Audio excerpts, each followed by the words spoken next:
Saints Row 2, the activities, the Barrio, Heli Assault, AA Gamer for Life, Demented Priest. Okay, all the activities are pretty much done in co-op. To be honest with you, I've never actually tried tackling this stuff in single player. When the game first came out, I probably had done some of them, but there's no I want to start question. moving some product through the Let's Barro, get through this but the cutscene. zombie have it locked down tight. Once we knock them out of the way, all we gotta worry about is the Brotherhood moving to take their place. Hope you know how to fly a helicopter. That everything is done a lot easier in co-op, especially if you got a partner like mine that's just an awesome gamer. Very lucky to have Demented Priest as a co-op buddy. Me and Demented Priest go way back, back to '07 when Mercenaries 2 first came out, which was where we met each other and kind of grew into a pretty good relationship from there. Anyhow, the Heli assaults are a lot of fun. Obviously, like all the activities, as you get up to the upper levels, they get a little bit harder. And it always seems like when we're doing these kind of things, I'm driving. So the next video is level 6, and it's going to start out with me flying, and then we're going to do level 6 again with me shooting. So at the end of the next video, you'll actually see what the Demented Priest sees, how the auto lock works, and all that. This video is pretty much 1 through 5, and I'm basically flying and he's shooting.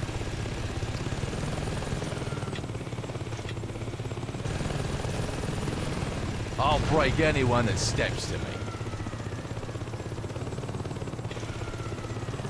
It's too bad that the Heli Assaults didn't make it into Saints Row the 3rd. That would have been pretty cool. Zombie is cruising around looking for trouble. Let's help him find it.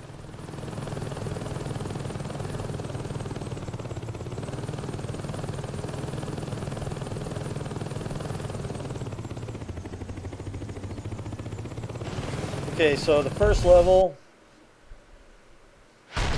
got the airplane to take out. You take out the gang up at the hilltop, and then a couple vehicles. Like I said, all the activities, the first 3 levels are not too difficult. As you get into the upper levels, they'll kind of work you some. Time to go. Okay, so now we need to protect our homie, and I'm pretty used to flying the helicopter, so I don't really have any trouble as far as the piloting end of it goes, and I'm able to pretty much keep my buddy on target, and he's an exceptional shot. Saints Row 2 with this Heli Assault, the auto lock can be a little funky, and sometimes it's just easier to manually put that missile where you want it. And also use the chain gun.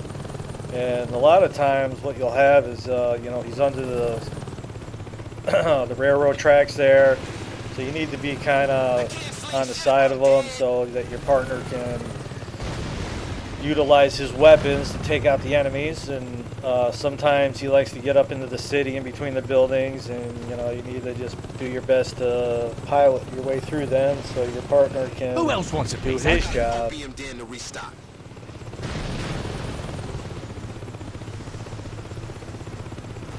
So it pretty much takes equal skill on both ends as far as the shooting and your flying. At the end of the next video where he's actually flying and I'm shooting, he had a little bit of difficulty because, not that he can't pilot, he's an exceptional pilot. It's just that pretty much 8 out of 10 times I'm the one doing the flying or driving or anything like that. He's mostly doing the shooting. So it took him a little bit to kind of get the feel of the controls all over again. And it was also the same for me as far as working the aim, and then the way the auto lock works. It's just a little on the funky side. It doesn't always lock on and that kind of thing. Okay, the other thing is that throughout the missions, they're going to send some attack helicopters at you, and the ground dudes will be throwing RPGs at you. So it's not just a walk in the park.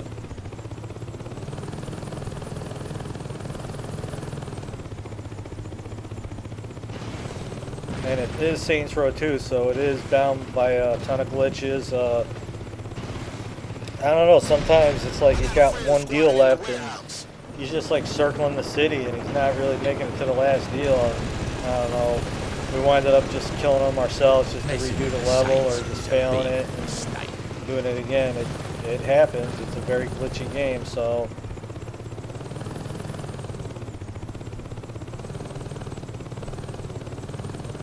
I think it was the other Heli Assault up in the trailer park where you're protecting Shandi, and she circles that museum arena area up at the very northern right part of the map, and I don't know, she was just circling it and not making the deal. Eventually she wound up being killed or whatever, and just it's a glitchy thing, man. It's just there's no you know, not much you can do about it.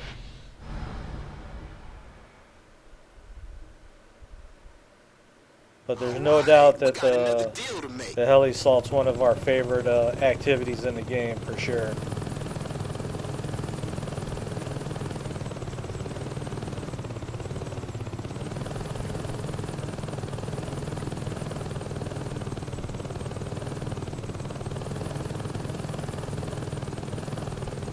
We, you know, replaying Saints Row 2, you know, we talk a lot about the Saints games, you know,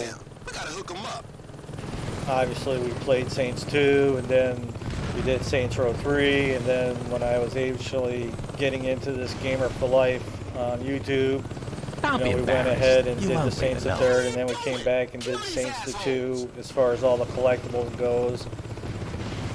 And then now, you know, just to kind of complete the video walkthroughs on everything, and going back and doing the activities and the story missions, even though they're not like super popular as far as you know, views and that kind of thing. But I need to hit the gas station. Just Saints 2 is just a very awesome game, and like all the Saints games, it was bound by its shared glitches and that kind of thing. But you know, the activities were just, you know, they were just awesome, you know, pretty much spot on. And Saints 2, you know, your character was the character that was killed or supposedly killed at the end of the first game, and it just had this awesome story to kind of coincide with the first game, which is the history of the Saints. And then when the third game came around, they didn't really, you know, focus on the history of the Saints, where they came from. You know, at the beginning of the third game, Johnny Gat is killed off, which is, you know, anybody that's a serious Saints fan probably had their issues with that. I know I did. You know, obviously when the Saints 3rd came out, you know, we were like, oh man, you know, can't wait to, you know, Johnny being part of the Saints and all that, and, you know. And then when he was killed off, you're like, ooh, man, that's, damn, you know, and that's the very beginning part of the game. And then, obviously, I knew when the Saints the 3rd came out, I was so hoping that, you know, some kind of closure or clarity with Dex was going to happen. You know, I don't know if they had, like, plans that something was going to happen with Dex later in the series of Saints Row, but, you know, Dex seriously messed with it at the end of Saints 2, and the add-on at the end of Saints 2, Dex pretty much, you know, sent Osako after us to pretty much take us out, and, you know, he failed, and then he ended up running off. And then at the beginning of the third game, they said, you know, Dex is gone, and, you who really cares about decks? Well, I kind of do. You don't try to kill me and then run and hide. That's the way I perceived it. I don't know. It just would have been cool. The game has always got its share of glitches as far as that goes, and seriously, a lot of holes throughout the story and that kind of thing. And then with Saints the Third coming, or out at that time, they just kind of veered away from the whole, where Saints 2 was. You find yourself in a new city with a whole new set of circumstances, and the story itself was just, I don't know. It's definitely open. I mean, we could get dozens and dozens of gamers up here. We could probably talk for days about, where Saints 2 was, and then where Saints 3 went, and then obviously I don't even really get into Saints Row the Fourth because that game was so bad it wasn't even funny. And Saints Row 4 was supposed to be an add-on for Saints the Third, and that's pretty much what they should have done, because that whole Matrix thing and being in it just sucked. It really did. But to get back to what I was saying, Saints the Second, it just had this awesome story. Your city was taken, the Saints were, all disbanded because, you were getting blown up and being in a coma, left for dead and all that. And, you had to retake Stillwater and rebuild your gang and look for the people that double-crossed you. And by the end, you find Julius and you deal with him. And then Dex gets away, and there's no clarity to that part, but pretty much it was pretty awesome. You take out the people that screwed you over, and at the end you pretty much own Stillwater, and they just kind of veered off. Instead of being a leader of a gang, all of a sudden you're in Stillport, and now you're like this big mogul dude doing commercials, this and that, and you find yourself in a new city, broke, and you gotta rebuild your gang in a new city, and Stillwater's all like, it's just gone. Nobody really ever talks about it and that kind of thing. And then in, Saints Row 4, you kind of touch a little bit about Stillwater and new and old Shandy and that kind of thing, but... How many of these arseholes do I gotta kill?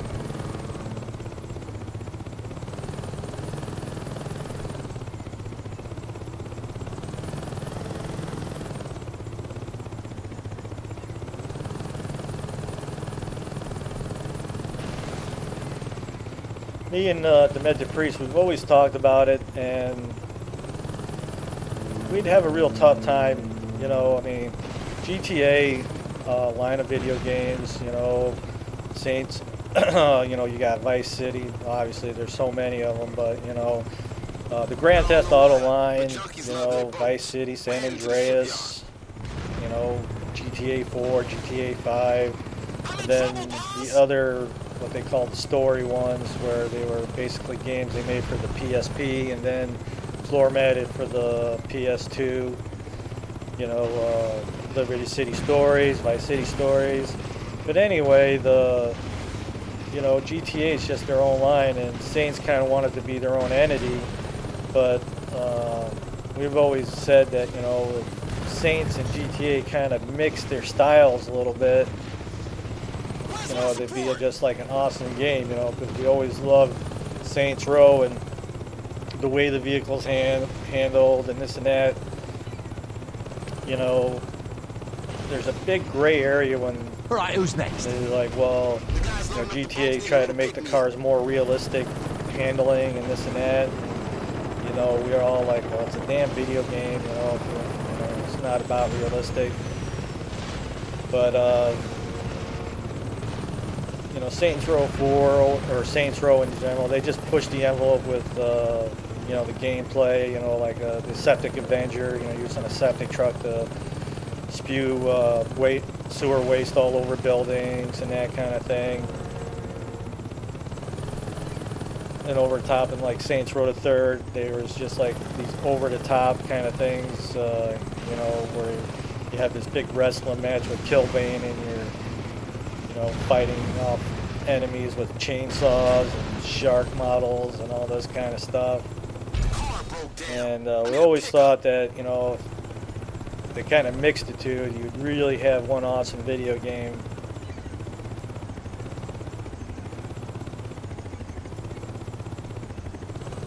I remember when GTA 4 came out, the story of Nico was just so good.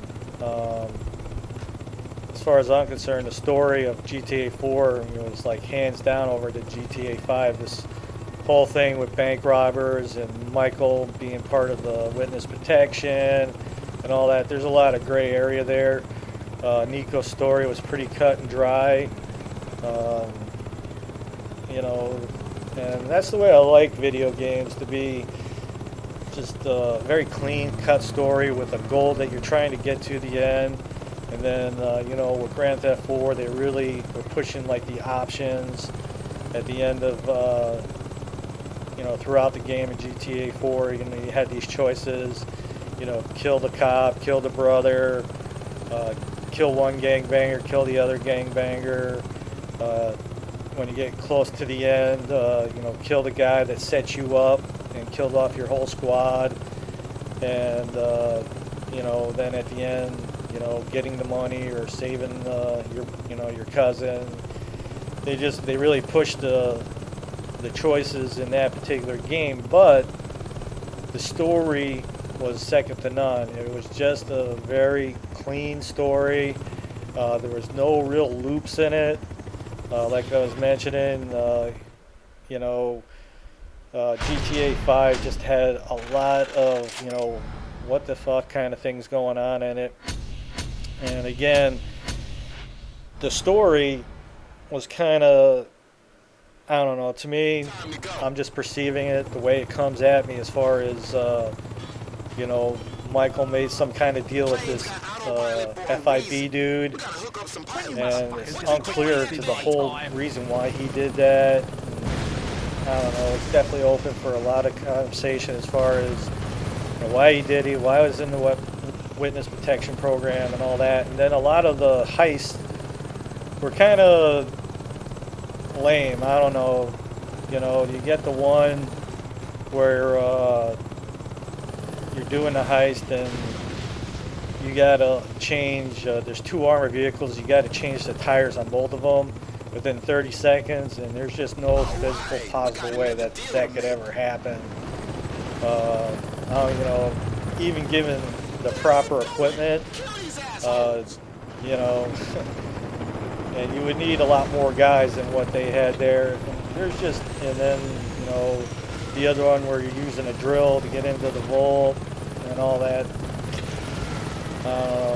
And with Nico's case, it wasn't really anything that was like, given that it is a video game, he didn't really have these fucking crazy things that he had to do. As far as, obviously with bank heists at the end of the GTA 4, you had the option of robbing the mob of their money, and it was just a pretty basic fight.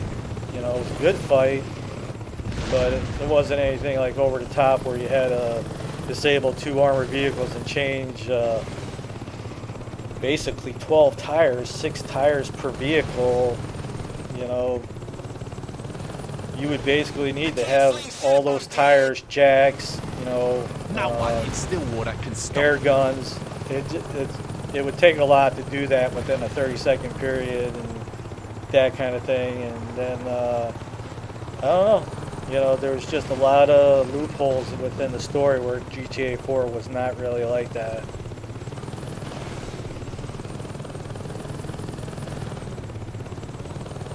Okay, so, this Heli Assault is pretty basic. We're following our homie, keeping him safe, so it gives me a little time to kind of just talk about video games in general.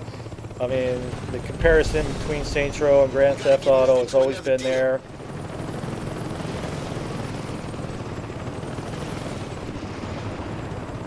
But the truth is that, GTA 4, Nico's story was very clean and cut dry. There was not a lot of holes there. One of his squad member sold out his squad, and basically the ending result was everybody but 3 people died. And you know, Nico was on a quest to find out who betrayed, you know, his squad and pretty much killed off pretty much, you know, everybody in his squad. And, you know, there's not a lot of any kind of gray area there. It's pretty much cut and dry, and it really was just a good story. And it's just, you know, as you're playing it, you're like, you can't wait to find this person and pretty much kill him. But then Rockstar really throws a twist at you that, you know, this guy is basically tormented by guilt, and that, you know, he finds out that he sold your whole squad off for just $1,000, you know, and all those people have died, and, you know, he's just basically a wreck mentally, and that, you know, you're really much doing him a favor by killing him. So then you're like, wow, you know, if I leave him alive, he's actually going to be more tortured than if I kill him. So they really give you, you know, something to think about while it's happening. You know, but for the purpose of the game, you know, I had to try it both ways, and, you know, I killed him, and then I reloaded the game and went back and let him go, and it was pretty good. It had the goods.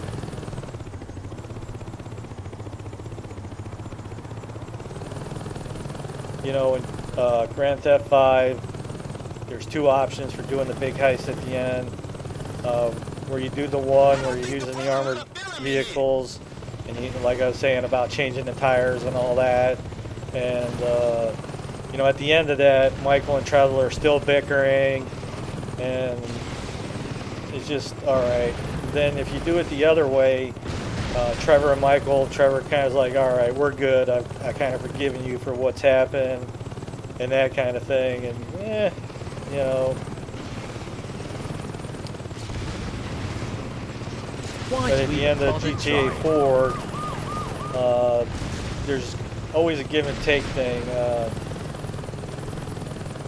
You know, one thing's going to happen and you're going to feel good about one but feel bad about something else, and vice versa if you go the other way. It's a give and take thing, and You can start helping me out whenever you want.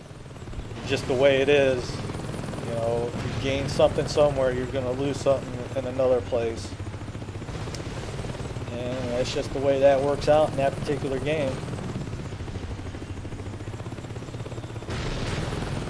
Okay, so in the next video, we're going to do both ways of level 6. We're going to start off flying, and then I'm going to end it by shooting. So you can see how it works both ways. And this was 1 through 5, and pretty much just like I said, protect the homie the best you can.